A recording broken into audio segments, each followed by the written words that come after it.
Hi, everyone, and welcome to another episode of Five Things to Know. My name's Alyssa Bueno Lupembe. I'm the Senior Director for Early Learning Program Accreditation here at NACCE, and I'm excited to be with you again to talk about some of the most important things that you need to know about to be able to be successful with your NACCE accreditation, both in process and once you get your accreditation, how to continue to be successful. So I hope you enjoyed the last video where we talked all about portfolios. I heard from a few of you. You reached out to share some of the experiences that you've had with creating portfolios and going through the accreditation process. And as always, I love to hear about your experiences, both so we can celebrate with you, but also how we can continue to make this accreditation system better and to make sure that everyone feels that they have all of the tools that they need to be successful in their journey. So today's topic, speaking of accreditation, is going to be on the portal.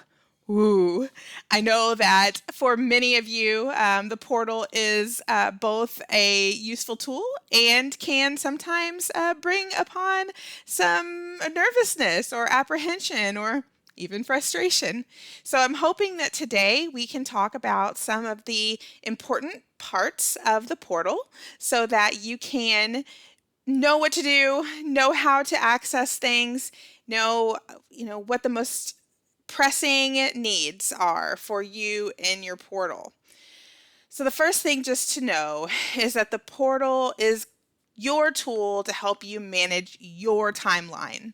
So one of the things that I always do when I'm looking at another program's portal, when I was looking at my own portal as a director, is to look at my dashboard or look at your dashboard. If you look at that dashboard, it's going to give you a layout of what needs to happen and some deadlines on when you need to get in there.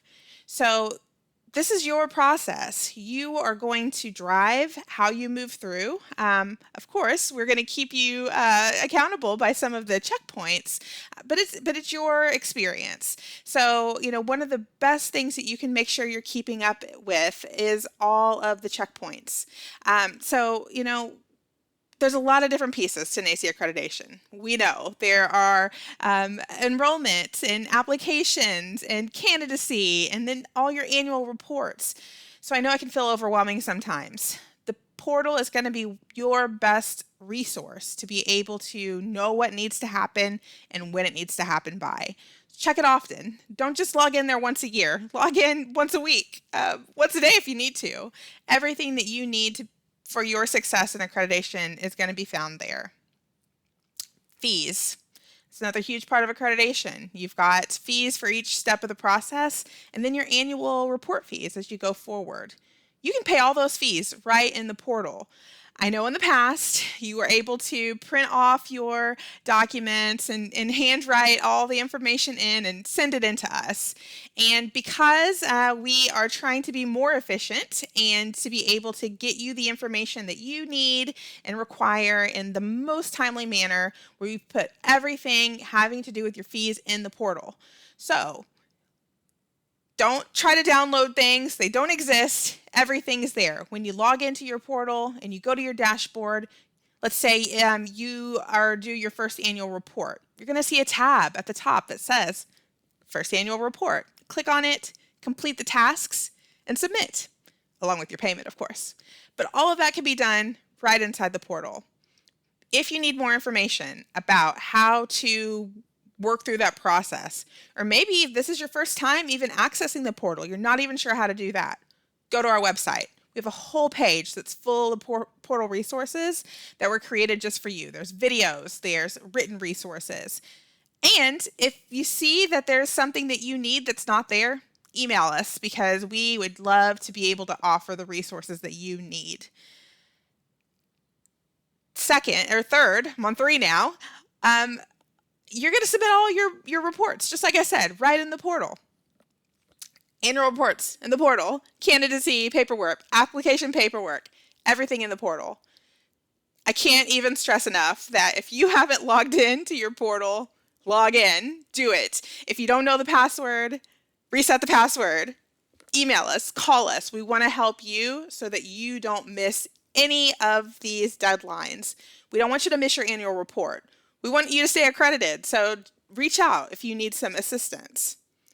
So another huge part of NAEYC accreditation is our 72-hour notification reporting. So something bad happens. A child falls and breaks their arm. Maybe there's a supervision issue that you have to address as the director or as an educator. We want to know about those things, and don't wait. Our rules say that you have 72 hours to report those things to us. Report them right away. We are going to collect the information that we need from you, and then we are going to make some decisions as to what needs to happen next. I really want to dispel this idea that if you report it, we're going to take away your accreditation. That is not true. We have processes in place for how we determine what is something that we're going to keep an eye on, we're going to talk to you about, what's something that's going to go to our scope and severity committee, where they're going to really take a look at what happened and potentially come out and see you, because we want to make sure that children are safe in your program, that you're doing all the things that you need to do. We know accidents happen. We've all been there. So just let us know, because we want to be there to support you. 72-hour notification reporting happens in the portal. Log in. You'll see a link on the left-hand side of your screen where you just click right there. It even gives you the guidelines for what you should be reporting in that area. So, like I said, report. The worst thing that's going to happen if you report and it's not necessary, we're going to say, you know what, it's okay. Thank you for letting us know. Let us know if something else happens.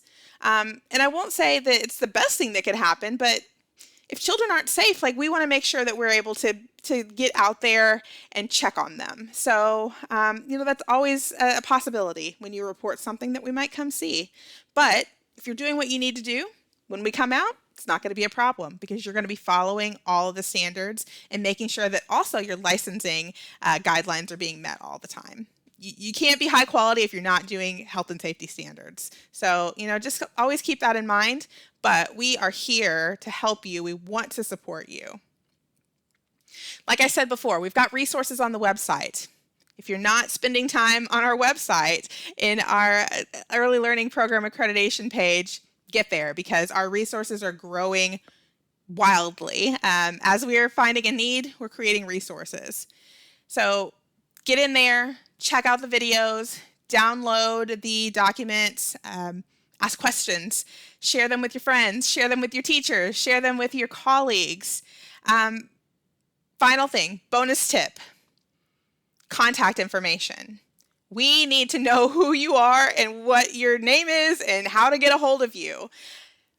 We know the field of early childhood education has a high turnover rate, and so we understand that if you're a new director, or you had to hire someone new, or you need to add an additional contact because maybe your program changed a little bit, that's totally cool.